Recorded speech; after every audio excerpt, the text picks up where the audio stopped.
Hello guys, so this video is regarding importing a ZFS file system. So I had a true NAS in my system. I had a private server, and actually its hard disk was something like I was using a importable hard disk, and it got like it was not sensing that hard disk. So I don't know what really happened there. I think I just updated to recent update recently. So I think something happened there. So when I was trying to download a file uh, using a network browser in my phone, it got disconnected, and then I was not able to connect it. So I was trying to import those data. I mean that hard disk. And access that data. So normally in Windows you cannot access a ZFS file system. So what you have to do is you have to use a Ubuntu system for that. And actually I tried many things, but this is a summary. This is how it has to go. So first you have to type this command ZFS import, and then for force, and then you have to type in your uh, pool name. So you can see it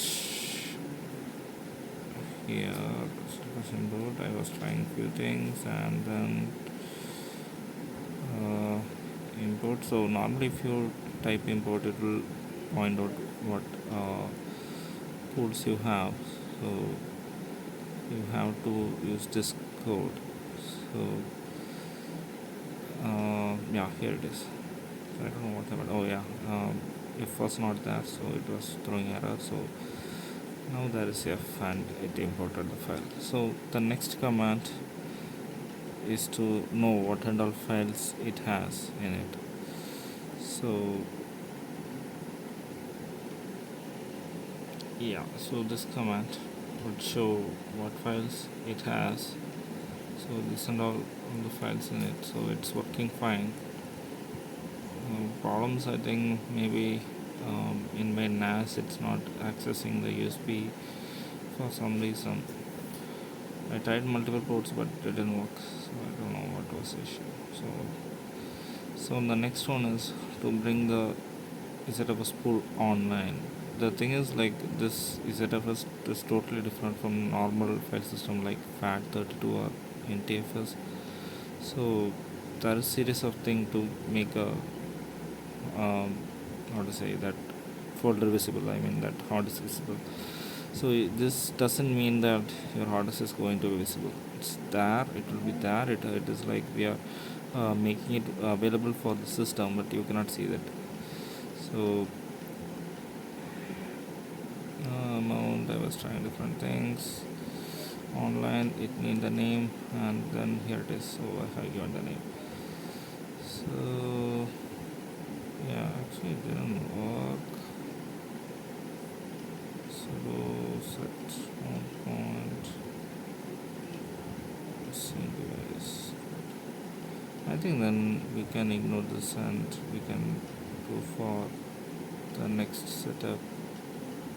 Set mount point. So in this we have to specify the uh, pool name. That means it would be this. I think that means we don't need to bring uh, is it pool, right? Sudo is right. I think we don't need this command then. I think it worked even with this command. So I think even with import it worked as online. I think I'm not sure what really happened there.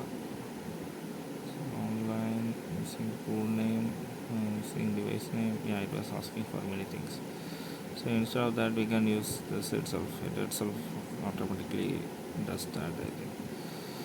So we have to specify a mount point, how where which folder you have to use for this accessing the pool and the pool name. So that would be it. And also you have to, next line is to make the folder visible. So this would set the folder, but the folder would have some permission issues, so you have to write this command to have permission to that folder. So here user is your username. So if you don't have a username, like if you're um, um, normally older version of Ubuntu has root as a user, so you have to specify root here. And in this version for 22, I didn't see any account there, so I just tried without a username here, and actually it worked. So that is the last line, I guess, somewhere here. Around 9, didn't work. Set mount is done, and then this didn't work. Didn't work. So, yeah, here it is. So I tried without any username here because I didn't add any account here. This is a live OS. So after that I was able to access the main. Sorry,